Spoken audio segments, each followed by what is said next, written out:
Saat ini, tren investasi menjadi tren yang merajalela di kalangan anak muda, khususnya investasi pada pasar modal. Otoritas Jasa Keuangan mencatat bahwa generasi Z dan milenial mendominasi pasar modal tanah air.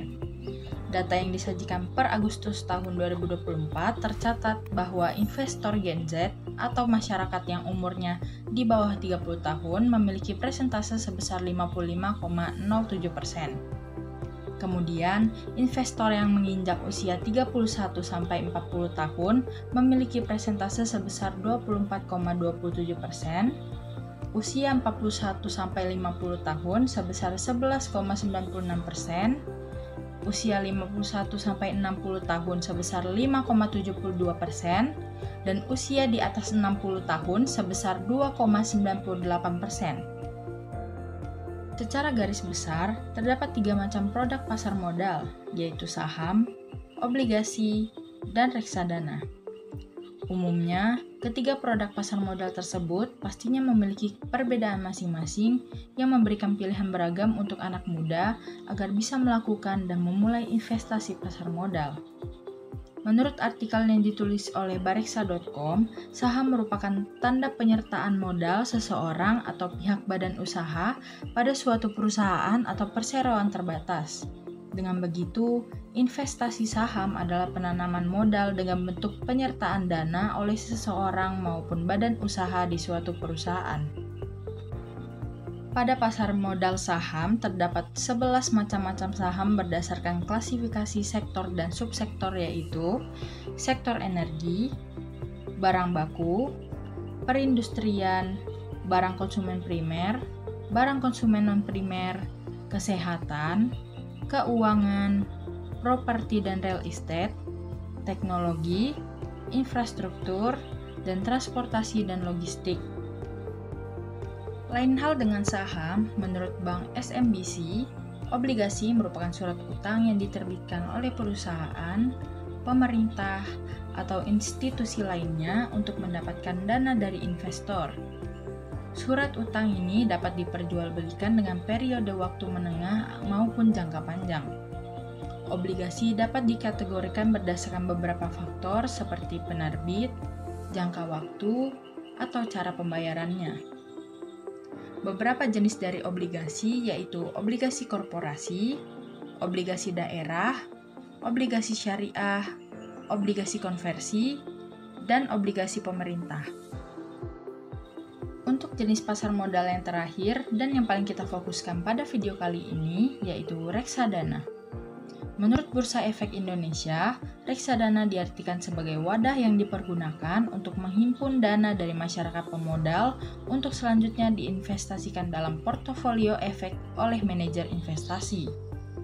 Reksadana terbagi menjadi 4 jenis, yaitu reksadana pasar uang, reksadana obligasi, reksadana saham, dan reksadana campuran. Karena reksadana merupakan paket investasi, maka produk reksadana bisa berisikan berbagai macam aset, tergantung pada jenisnya. Misalnya, dalam satu produk, reksadana saham terdapat 30 saham di dalamnya. Karena banyaknya saham yang dikelola dalam satu produk reksadana, maka dibutuhkan pengelolaan oleh manajer investasi. Untuk lebih jelasnya, manajer investasi merupakan pihak profesional di industri keuangan yang sudah mendapatkan izin resmi dari Otoritas Jasa Keuangan dan juga berpengalaman dalam mengelola dana. Ibarat kata, manajer investasi merupakan chef dalam suatu restoran dan reksadana merupakan hasil masakan dari chef tersebut. Setelah mengetahui apa itu reksadana dan apa itu manajer investasi, kita berlanjut pada strategi investasi untuk reksadana dan juga contoh pengaplikasiannya. Karena dengan menerapkan strategi yang tepat, kita bisa mendapatkan keuntungan yang optimal. Jadi, apa aja sih strategi investasi reksadana? Pada umumnya, terdapat 2 strategi yang bisa kita gunakan untuk investasi reksadana. Yang pertama adalah lump sum, dan yang kedua dollar cost averaging atau DCA.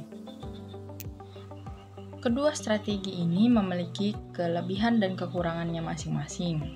Untuk lamsam sendiri merupakan strategi investasi dengan cara menaruh seluruh modal investasi secara sekaligus di awal. Contoh pertama pengaplikasian strategi lamsam, misalnya kita menginvestasikan uang pada reksadana sebesar 6 juta sekaligus di awal. Kemudian, dana tersebut kita diamkan saja. Maka, strategi lamsam dapat memberikan keuntungan yang optimal jika diterapkan pada reksadana yang pergerakan harganya stabil mengalami kenaikan, karena bisa mendapatkan harga beli yang rendah. Dengan begitu, ketika harganya stabil mengalami kenaikan, maka pada saat dijual akan memperoleh keuntungan yang lebih besar. Sedangkan ketika strategi lamsam diterapkan pada reksadana yang pergerakan harganya berfluktuasi atau naik turun, maka ketika kita keliru dalam menentukan waktu pembelian pada reksadana tersebut, akan menimbulkan kerugian yang cukup besar. Alhasil, keuntungan investasi yang diperoleh menjadi kurang optimal di tengah kenaikan dan penurunan harga reksadana. Oleh karena itu, strategi lamsam akan lebih cocok digunakan di reksadana yang pergerakan harganya cenderung stabil mengalami kenaikan seperti reksadana pasar uang. Untuk strategi dollar cost averaging atau DCA merupakan strategi investasi dengan cara menginvestasikan jumlah uang yang sama secara rutin.